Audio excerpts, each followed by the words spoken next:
Gender dysphoria is a pretty low-yield topic for your tests. But if you're going to be in an urban environment where the LGBT community is quite prevalent, knowing the terminology and how to speak to somebody is really helpful in actually helping these patients. If you walk in and are confused by how they feel and what they look like, they're going to recognize it right away, and you're not going to be able to take care of that person.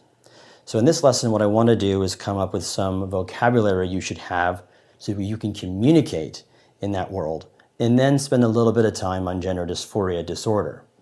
Included in your notes are going to be some of the paraphilias that just aren't high yield enough to make it into the lesson, and they're generally pretty well distributed across the country or in the world. So people know what they are, and generally those only respond to incarceration if you violate someone else's private space, rights, whatever.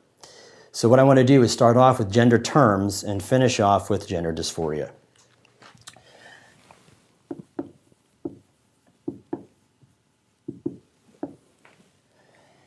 The first thing you need to know about is the assignment.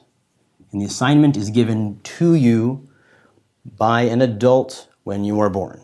That is typically male or female based on an unambiguous external genitalia. You either have a penis and are male or a vagina and are female. This is going to be the body. It's what you look like. And it is a phenotypic expression. Classic example of this is going to be Mullerian agenesis or testicular feminization. Chromosome-wise, XY. But since there's androgen insensitivity, the patient develops phenotypically as female. The assignment is therefore female. It is phenotype, it is what you look like, it is what you have on the outside that determines your assignment. Compare that to the identity. This is what the patient thinks they are. This is the internal belief. See this as the mind. Most of the time, the assignment is congruent with identity. When it's not, the patient is considered to be transgender. That is, the identity is incongruent with the assignment. There's a problem that the mind isn't working out with what the body is showing. Up until recently, in the past few decades, homosexuality was considered a disease. No longer. It's normal. Homophobia is a disease, whether it's learned or ingrained, regardless. So I want you to begin to realize that people have a spectrum of assignment and identity. Some are men with the identity of men who want to have sex with men. Homosexual, gay. Some people are women with external female parts, but are men inside. That's transgendered. For those people not used to hearing these terminology, it may be a little confusing. I'm trying to keep it simple. Transgendered is when there's an incongruent identity and assignment. Someone who is transsexual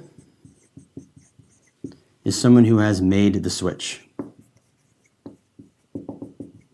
It's easy to comprehend the change in the body.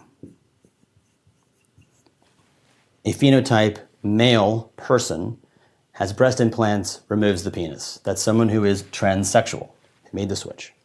But also, it can be simply a change in the social adherence, the way people treat them.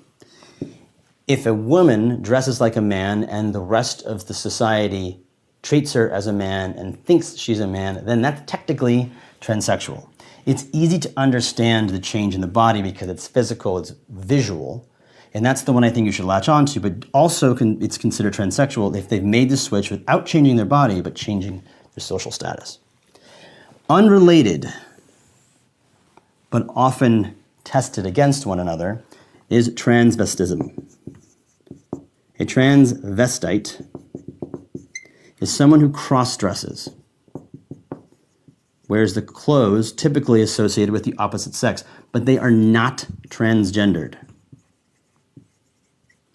A man has a penis and believes he's a man, he just likes wearing a dress. A woman has a vagina, she just happens to like wearing a tuxedo with a top hat. But transvestitism is generally considered that when there is sexual arousal. Just getting dressed up because you can, or because it's different, isn't really transvestism. It is borderline paraphilia. We've now considered this on the normal spectrum of sexual arousal, but it still has a name because it's close to paraphilia. Those people who are progressive in the LGBT community or equal rights for men and women might find that annoying.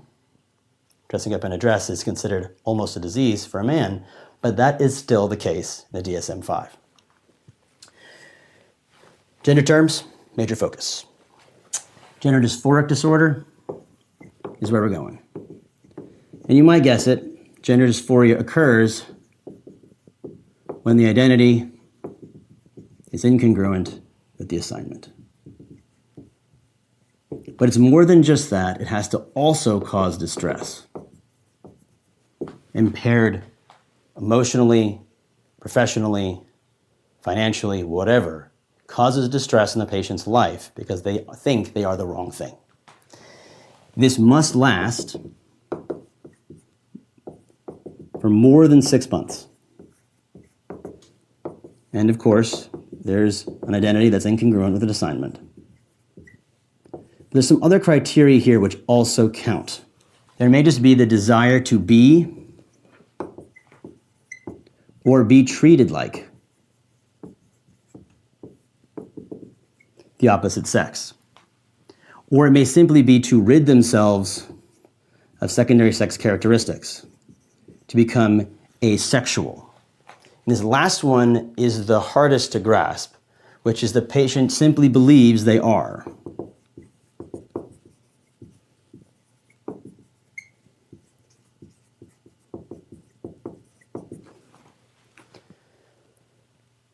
This last one sounds like a delusion. In the psychotic disorders, we talked about delusions as fixed false beliefs that could be true. Simply believing that you are already the other gender is enough to be considered gender dysphoria disorder. It's not a delusion. But it's weird because they may not want the treatment, the therapy, which is psychotherapy and gender reassignment. They may have already made the switch on their own. That's gender dysphoria. The diagnosis is, of course, clinical, and the treatment is going to be primarily with psychotherapy. You need to make sure that indeed they have gender dysphoria and aren't simply experimenting. Because ultimately, if what they want is gender reassignment surgery, once you go under the knife, you can't go back. Gender reassignment is mutilation if after the surgery they realize, oops, I don't have the disease. So intense psychotherapy needs to be performed in order to ensure the person truly does have gender dysphoria. In kids, this might be manifested simply as the rejection of same roles,